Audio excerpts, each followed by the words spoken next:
I was listening to a story today about food deserts.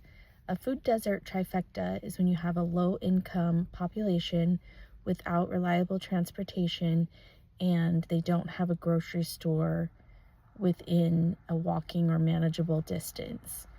And there's an area like that in my city where they have a McDonald's and a liquor store right in the neighborhood, but they do not have a grocery store within 2 miles. And it's a low income area where not everybody has reliable transportation or a lot of time to spend doing errands. And I've been thinking about this a lot, and I wanted to share my experience living in a food desert as a kid. I grew up low income and I lived in an apartment complex in a suburb area, and the nearest grocery store was 2 miles from my house, which, if you have a car, is not very far. That's like 5 minutes. And we did have a car, but it was not reliable. It was constantly having problems. We actually had a series of beater cars.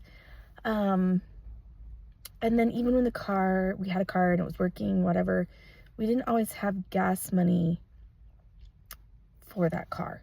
I remember multiple times as a kid running out of gas in the middle of the road, and my dad and a bunch of Good Samaritans having to push our vehicle to the nearest gas station, and these people, so sweet, thinking they're helping, pushing our car to the nearest gas station, which was great of them, but then getting there and not having money to put gas in the car, and we're still just stuck.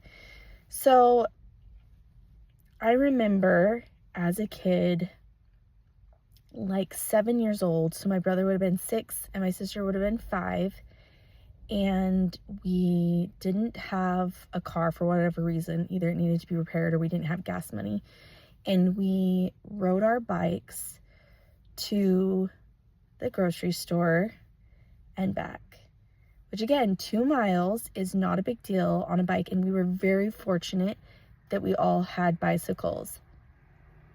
But 2 miles there and 2 miles back when you're 5, 6, and 7 and trying to balance grocery bags on your handlebars is a lot further, especially when you're riding on a sidewalk that is street level with no curb along a busy road with no shoulder. It was actually terrifying. And I just barely learned how to ride a bike. I was the oldest, but I was the last to learn to ride a bike, and I was not very stable on it. And I was carrying multiple grocery bags on my handlebars. And even my 5-year-old kid sister was doing this. And I remember it starting to get dark too as we were driving back. And as we were riding our bikes back. And that was terrifying because, like I said, street level, no curb, no shoulder. Like, it would have been really easy for a car that's not paying attention to take us out. And I mean, I didn't grow up in a state that had like a major ghetto or major crime issues anywhere in the state, let alone in my city. But at that same age, in that same time frame of life, living in that apartment complex, we did get an announcement at school one day at the end of the school day that all the kids on a certain bus number were supposed to report to the gym instead of going out and getting on their bus. And then we found out that it was because a meth lab in the apartment complex that bus was going to had blown up and taken out the entire building, the entire apartment building. And those kids only had whatever they had taken to school with them that day. So it's not like it was a super great neighborhood or area. And I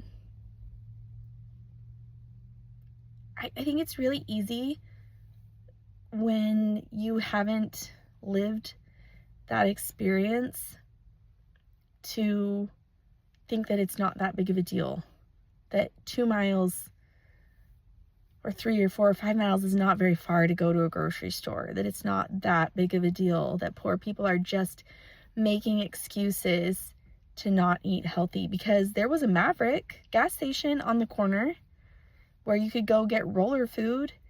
That was a lot closer than the grocery store. There's also a diner across the street and a check cashing place.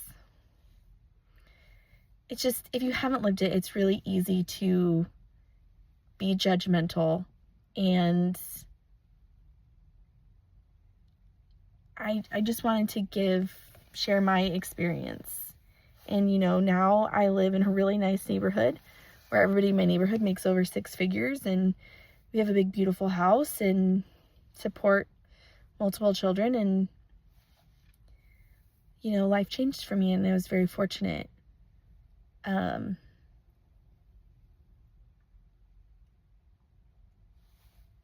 not everybody's that lucky. And when you grow up not having access to fresh food or consistently, because that's the thing, is like, if you only have a Payless Food, which was another place that we shopped a lot when I was a kid, if you only have a Payless Food, or you're going to the food pantries, there's not fresh food. Like, Payless is required to sell some produce in order to accept SNAP benefits, but it's not great. It's not a lot. And if you go to a food pantry, they don't have fresh produce because they can't store it well or keep it. And so if you grow up in that lifestyle, they've statistically shown that if you grow up eating poorly because that's all that you have access to, then as an adult, even if you have better access, it's really hard to break those habits, or to even though you understand what healthy choices are and you have the access, it's really hard to truly take it to heart and make the changes. Not that you can't, and that's not an excuse, and ultimately, eventually everybody as an adult becomes responsible for themselves.